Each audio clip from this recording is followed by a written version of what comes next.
Magandang hapon po. Hinostage ng isang lalaki ang kanya isang taong gulang na anak sa Taytay Rizal kagabi. Ang suspect na naaresto rin itinuturong ng gahasa sa menor de edad na anak ng kanyang kinakasama. Sensitibo po ang balitang ito na tinutukan ni EJ Gomez. Stranded ang mga motorista sa bahaging ito ng C6 Road, Barangay Santa Ana sa Taytay Rizal kagabi. Sarado ang kalsada dahil sa hostage taking na nagsimula ng pasado alas 7. Puno ang kalsada ng mga tao. Pinanood nila ang lalaking ito na ng hostage ng sariling anak na babae na 1 taong gulang pa lang. Tinutukan ng 26 anyos na sospek ang anak ng patalim. Ilang beses na paupo at tayo ang hostage taker. Bitbit ang parehong patalim at kanyang anak. Tumagal ng mahigit 1 oras ang negosasyon ng otoridad bago sumuko ang sospek. Okay, salamat! Nagtamo ng sugat sa leeg ang bata. Agad inaresto ang sospek.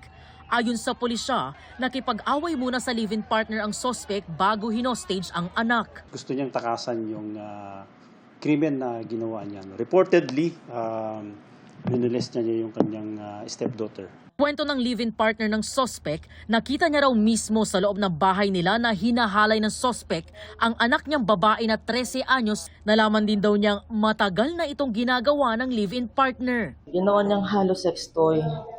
Yung bata, tuwing may pagkakataon siya, nire-rape niya. Umuwi raw sa probinsya ang sospek para tumakas. Di nila namalayan na nakapasok ito ng bahay kahapon at nagwala.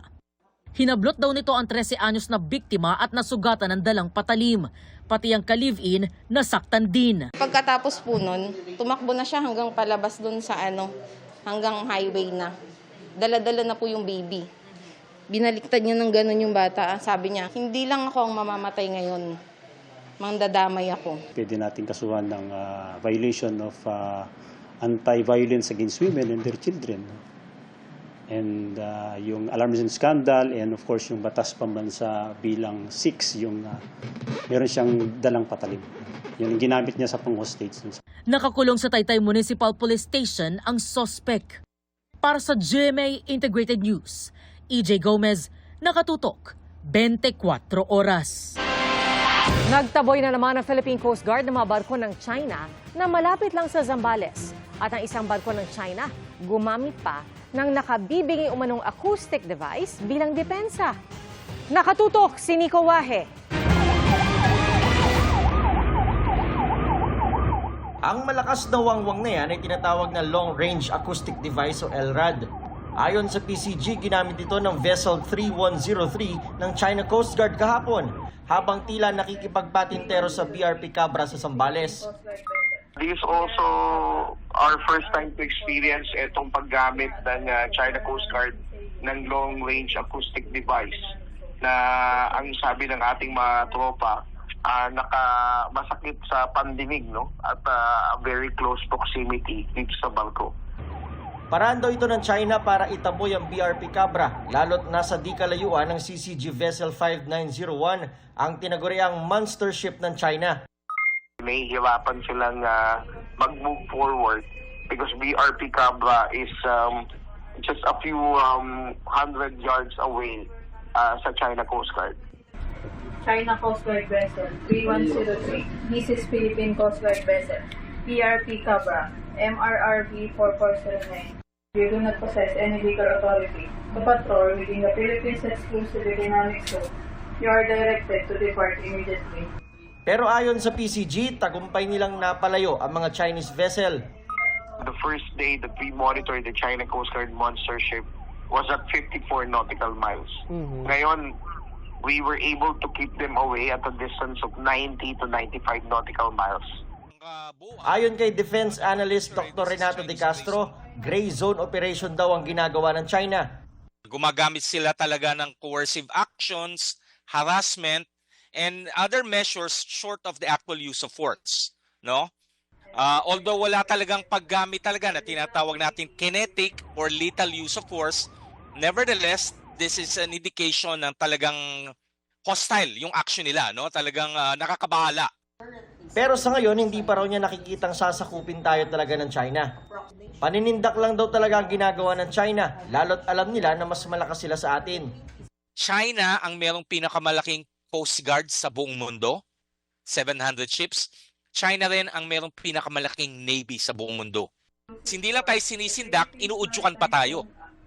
Inuudyukan tayo. Kaya nyo ba magsimula? Etong kakayanan namin. Subukan nyo lang. Sa kabila ng mga pangaharas, patuloy raw na magbabantay ang PCG sa West Philippine Sea. Sinusubukan pa naming makuha ang pahayag ng Chinese Embassy kaugnay nito. Para sa GMA Integrated News, Nico Wahe, nakatutok, 24 oras. Maayos sa pangkalahatan ang isinagawang mock elections ayon sa COMELEC. Yan din ang puna ng ilang nag-obserbang election watchdog at tiwala raw silang maayos ang ilang nakita ng mga problema. Nakatutok si Bon Aquino.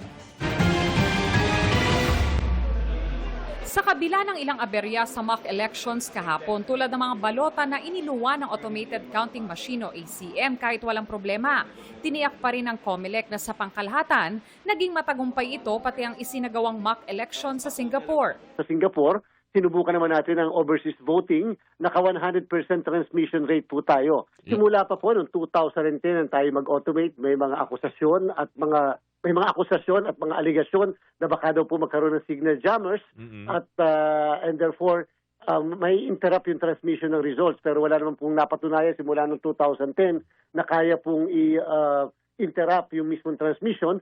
Sa obserbasyon ng National Citizens Movement for Free Elections on NAMFREL, dapat pang paigtingin ang training ng mga teacher para magamay nila ang pag-operate ng ACM. Medyo may procedural refinements lang na kailangan kasi mukhang hindi paggamay ng mga teachers kung ano yung nilalaman sa general instructions, no, na nilabas ng COMELEC. Nais din daw nilang ma-assess ang canvassing at ang transmission nito. Gusto rin namin ma-assess kasi wala kaming access dun sa NDOC, no. Hindi namin alam kasi you have to compare it also. Natanggap nila pero yung natanggap pa tama. Yun yung magandang comparison. Sabi naman ng Parish Pastoral Council for Responsible Voting o PPCRV, normal naman na magkaroon ng maliliit na problema sa mock elections. Overall and generally speaking, kahit naman ng mga nakaraang mga mock elections natin, meron talagang mga ganitong mga konting sabihin natin hiccups, no? Pero ang maganda niyan, mailalagay rin na inputs yan doon sa gagawing improvement pa. Kinumpirma naman ni COMELEC Chairman George Erwin Garcia na tuloy ang pag-imprenta ng balota bukas. At all cost, kinakailangan tayo ay makapag-imprenta ng balota by tomorrow. At therefore, kahit na may mga kaso pa sa ating katas-tasang hukuman, ay magtutuloy-tuloy po tayo sa ating pong pag-iimprenta. In fact, tayo po ay sumulat na sa ating kagalang-galang na punong mahistrado. Hanggat walang additional CRO, kami po ay magtutuloy sa pag-imprenta ng balota. Handa na po kami by tomorrow. Para sa GMA Integrated News, Bon Aquino, nakatutok, 24 oras. Pasiklaban sa indakan at kasuotan ng mga tribong naglaban-laban sa Tribes Competition na bahagi ng Dinagyang Festival. At mula sa Iloilo City, nakatutok live si Kim Salinas ng GMA Regional TV. Kim? Pia Halavira, happy Dinagyang mga kapuso. Hindi nagpahuli ang 8 tribo na kalahok sa Dinagyang Tribes Competition. Lahat ay nagpakita ng talento, creativity at world-class na galing na performance na tatak Ilonggo. Pananampalataya, pagkakaisa, mga sinaunang kwento at pagpapakita ng pamumuhay noong unang panahon na sumasalamin sa makulay na kultura ng mga Ilonggo.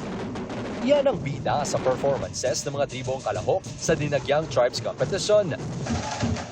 8 tribo ang nagpasiklaban.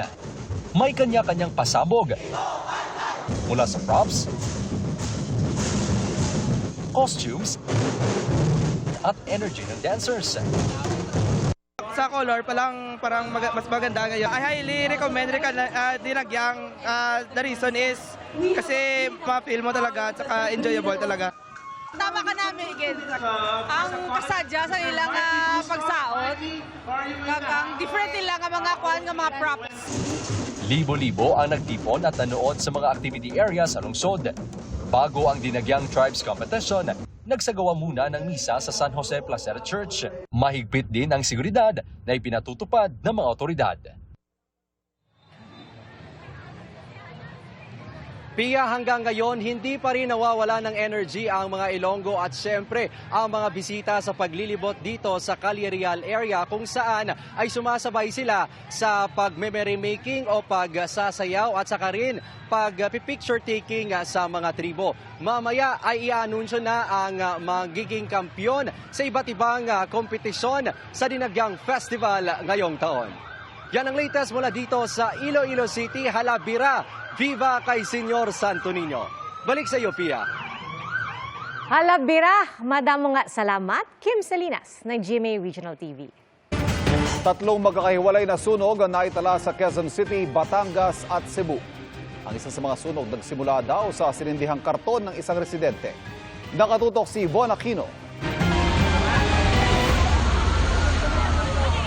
Isinara sa mga motorista ang bahagi ng Tandang Sora Avenue sa Barangay Old Balara sa Quezon City para sa mga bomberong inapula ang sunog pasado alas 8 ng umaga sa isang residential area. Nagulat na lang kami yung maapoy na eh. Wala na. Yung anak ko nga, ginising ko na lang. Malaki na po yung sunog, di na po namin kaya magapan.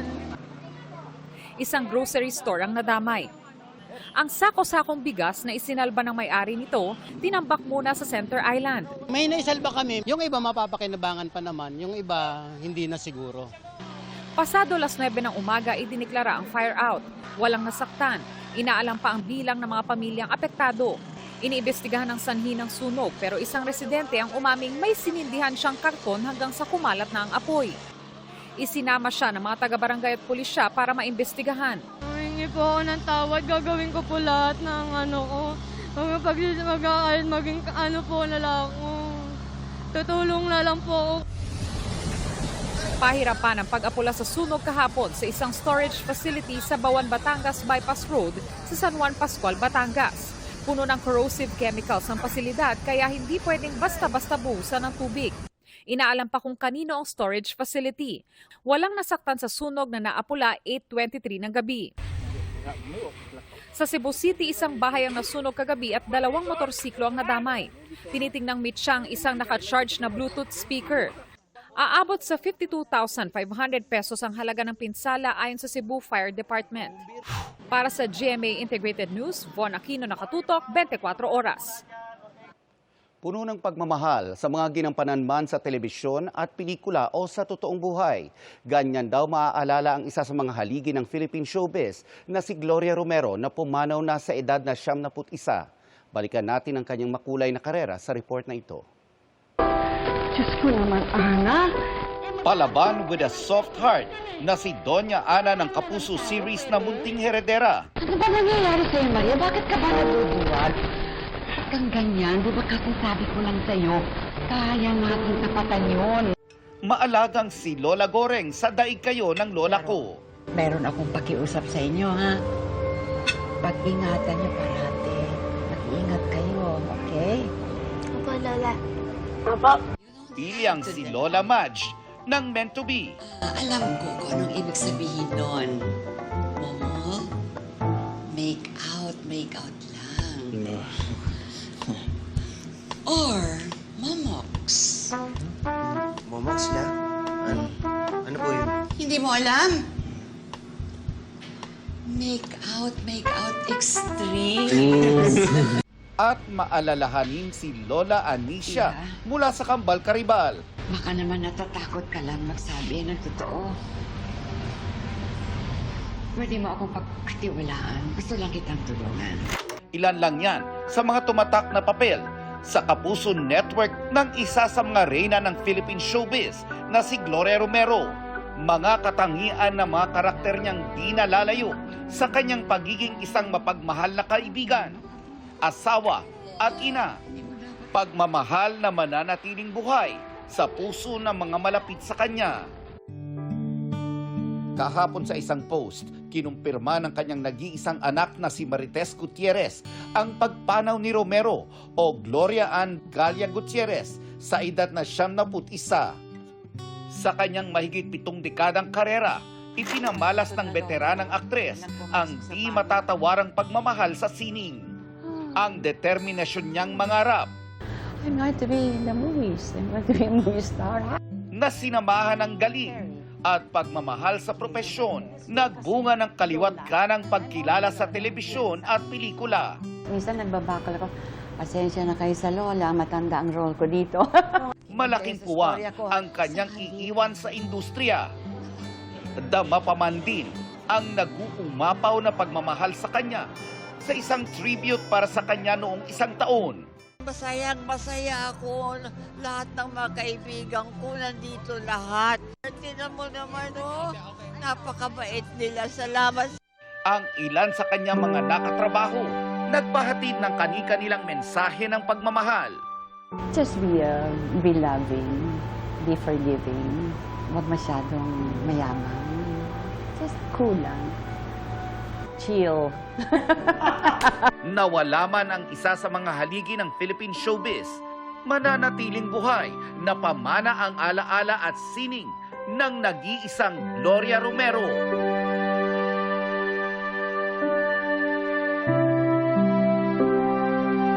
Samantalang ngayong gabi ang umpisa ng burol para sa pumanaw na veteranang aktres na si Gloria Romero at sisimulan bukas ang public viewing. Mula sa Quezon City nakatutok live si Jamie Santos. Jamie. Nelson, nakaburol nga dito sa Arlington Memorial Chapel dito sa Quezon City ang labi ng isa sa mga reyna ng Philippine showbiz na si Miss Gloria Romero. Sa edad na 91, pumanaw ang veteran actress na si Gloria Romero o Gloria Ann Borrego Galia Gutierrez sa tunay na buhay. Sa social media announcement ng anak niyang si Marites, sinabi niyang na-appreciate daw nila ang suporta, panalangin at pakikiramay sa kanilang pamilya sa pagpanaw ng ina. Sunod-sunod na nga ang dating ng mga bulaklak ng mga nakikiramay sa pagpanaw ng veteranang aktres. Ngayong araw ay eksklusibo muna ang burol para sa kanilang pamilya at kaibigan. Bukas, January 27 at sa Martes, bubuksan sa publiko ang burol. Alas 9 ng umaga hanggang 1:00 ng hapon ang public viewing. Mula 1:00 ng hapon, pamilya at kaibigan na lang muna ang maaring dumalaw. Magkakaroon din ng novena at misa para sa aktres. Emosyonal na humarap sa media ang anak ni Miss Gloria Romero na si Marites. Nagpapasalamat sa mga nakikiramay at nagmamahal sa kanyang ina. Maraming salamat po and to all her colleagues and everybody in the industry that loved my mom. Maraming salamat po.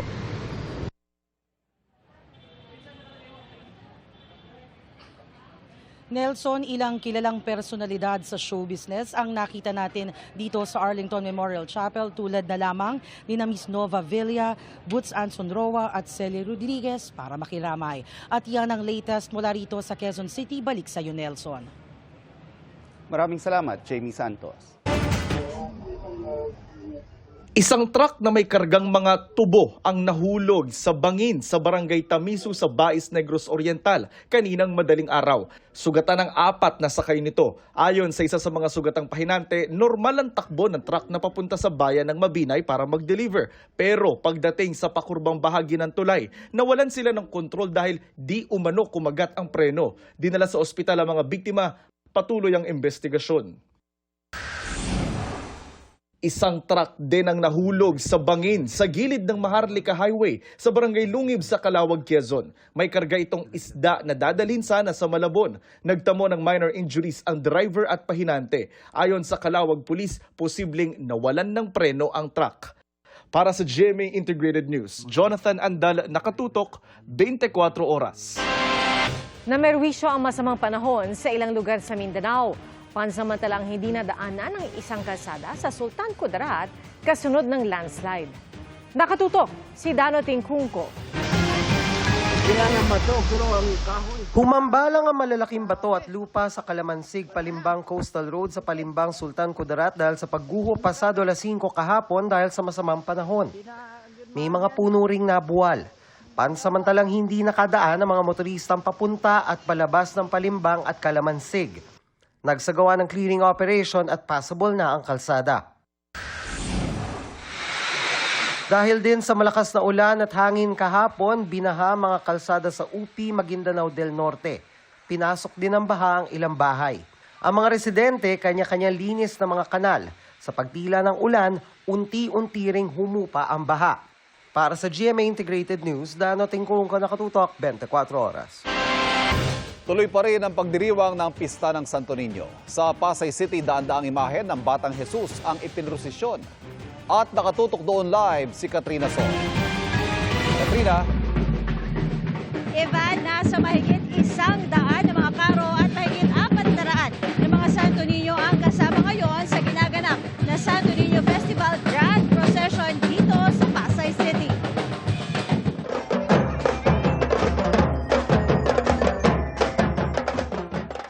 Ipinarada ang mga binihisang Santo Niño sa naglalakihang mga karo ngayong Santo Niño Festival Grand Procession sa Pasay City.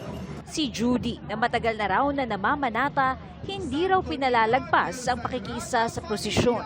Wala akong anak na lalaki, babae mga anak ko. Mula nung binigyan ako ng Santo Niño, ang apo ko puro lalaki, 7. Kaya talagang panampalataya talaga ako sa kanya. Ang 76 na taong gulang naman na si Mirna, kahit hirap ng makaaninag, nagpunta pa rin kasama ang kanyang pamilya at kanilang Santo Niño. Iligtas po yung buong pamilya ko sa lahat po ng kahapamakan at sakit. Yun po. Ang tema ng prosesyon ngayong taon ay ang Santo Niño, pag-asa ng naglalakbay na sambayanan.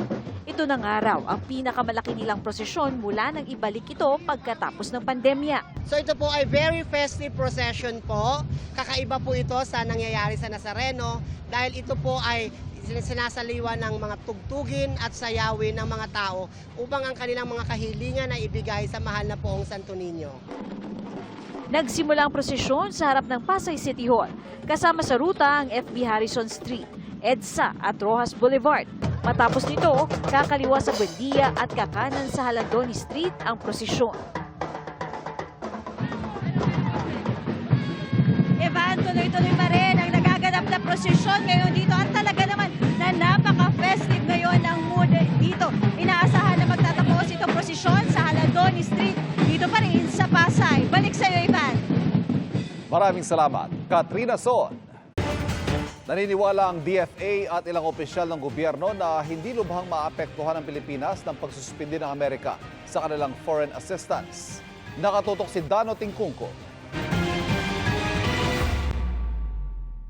Sa buong daigdig, Amerika ang naglalabas ng pinakamalaking foreign aid o assistance. Pero sa utos ni US President Donald Trump na ihinto ang mga yan sa loob ng 70 araw para ma-review kung ano ang pakinabang nila sa mga ito, gaano nga ba kaapektado ang Pilipinas. Sa datos ng NEDA na nakalap ng GMA Integrated News Research, ika-7 ang Amerika ang mga bansa at institusyon na may pinakamalaking Official Development Assistance o ODA sa bansa.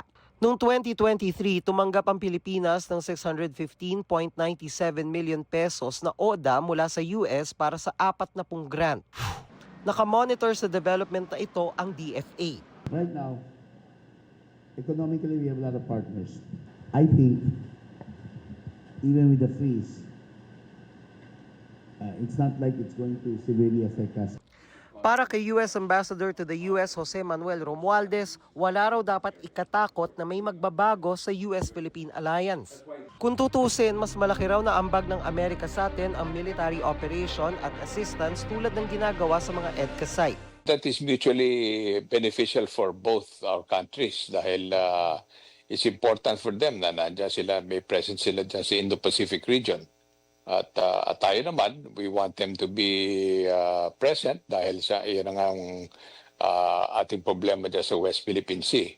Pero ang ibang mga tulong ng Amerika tulad ng gamot sa HIV treatment at prevention, panandalian lang daw ito ayon kay Ambassador Romualdez. Itong administration ni President Trump, talagang lahat tinitingnan nila talaga kung paano sila, yung sinasabi nga nila na ililiitan nila yung kanilang ginagastos dahil yung kanilang trade, yung deficit nila ay medyo malaki. Naniniwala rin si Representative Joey Salceda na isa ekonomista na walang magagawa ang Pilipinas sa anumang pasya ng Amerika. Pero ang mas hinihingi raw ng Pilipinas ay patas na access sa American market. Dahil kung masyado raw mahal ang patong nila sa ating mga export, hindi raw yan maituturing na gawain ng isang kaibigan at kailangan nating magbago ng trade at foreign policy. At kung baliwalain daw ng Amerika ang ugnayan nito sa Pilipinas, mapipilitan daw tayo maging mas malapit sa China. Para sa GMA Integrated News, Dano Tingkung ko nakatutok 24 oras. Ipatupad lang ng tama ang reproductive health law. Posisyon ito ni Health Secretary Ted Herbosa na naniniwala hindi na kailangan ng bagong batas para sa comprehensive sexuality education. Nakatutok si Jonathan Andal. Hindi kailangan ng bagong batas kontra teenage pregnancy, ayon mismo kay Health Secretary Ted Herbosa. Meron naman tayong reproductive health law. Ang importante ay maturuan natin ang lahat ng ating mamamayan na ang problema ay yung unplanned pregnancies at ang pagtaas ng mga namamatay dahil sa panganganak. Sabi ni Herbosa, nasa RH law naman ang CSE o Comprehensive Sexuality Education. Kailangan lang daw itong ipatupad ng tama. Kinukunan pa namin ang komento rito si Senadora Risa Hontiveros, ang naghain ng Senate Bill 1979 o Prevention of Adolescent Pregnancy Act of 2023 na umani ng suporta pati batikos sa iba't ibang grupo. Naghain siya ng substitute bill para mas magkalinawan. Tinanggal na ang mga katagang guided by international standard na para sa mga kontra sa panukala ay tungkol daw sa masturbation o sexual feelings ng mga bata. Nilinaw na rin sa substitute bill na 10 years old pataas lang ang bibigyan ng comprehensive sexuality education at 16 years old pataas lang ang maaaring magka-access sa contraceptives kung may parental consent.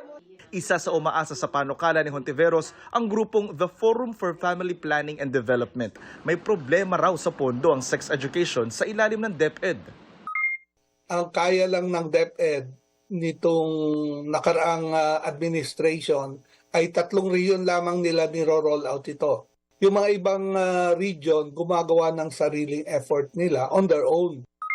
Alam mo, hindi naman yung pondo ang problema. Ang problema kung minsan may naipasok doon sa batas na hindi agreeable sa ibang mga sektor. Aminado si Herbosa, may krisis pa rin talaga sa teenage pregnancy. Maraming nga raw kabataan ang namamatay ngayon sa panganganak.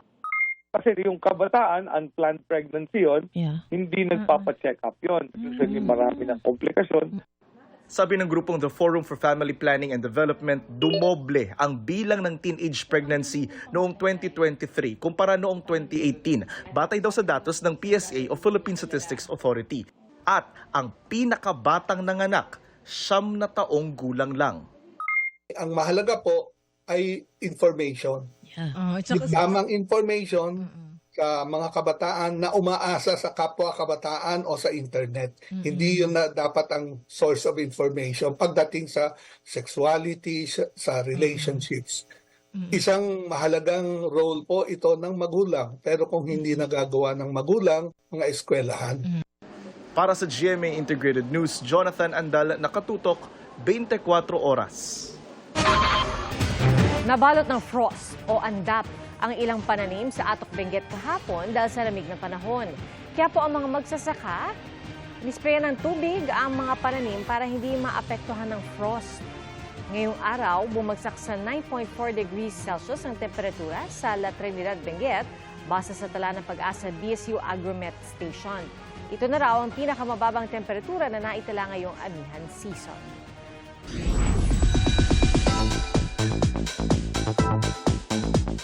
In her single era na raw si Barbie Fortesa this year. Nakalinya rin ang kanyang mga projects kabilang isang pagtatambalan nila ng isang Korean oppa. Alamin yan sa aking chika. A year of self-discovery para kay Barbie Fortesa ang 2025. Solo era kung tawagin ng Kapuso Drama Princess ang face ng kanyang buhay ngayon. So, technically yung solo era, it applies more on my personal life. Sunod-sunod ang projects ni Barbie, tulad na lang ng Kapuso film thriller na P77. May gagawin din siyang isa pang pelikula at isang TV series. Kailan kaya magbabalik ang tambalan nila ni David Licauco? Very soon, actually. I can't wait. Magbabalik. Siyempre may Barda pa rin this 2025. Hindi pwedeng hindi. Bago muling maglayag ang Team Barda, nag-team up muna sila ni Kapuso Opa Jisoo para sa Daig Kayo ng Lola Ko. I really wanted to work with her, so finally we did. Now, he's here. Ta-da! Habang ginagawa ni Barbie ang Daig Kayo ng Lola Ko, naalala niya ang isa sa mga pioneer ng serye noong 2017, si Gloria Romero na pumanaw kahapon. Si Tita Glo ang gumanap na Lola Goreng. Nakatrabaho ni Barbie ang veteranang aktres sa mga hit Kapuso drama series na The Half Sisters at Meant to Be. Pagmamalaki ko talaga yon. Maraming beses ko nakatrabaho ang isang Miss Gloria Romero. At ang masasabi ko talagang napaka-graceful, napakabait, napaka-professional.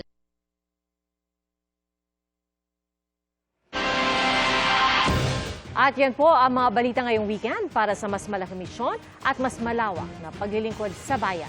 Ako po si Pia Arcangel. Ako po si Ivan Mayrina mula sa GMA Integrated News, ang News Authority ng Pilipino. Nakatuto kami 24 oras.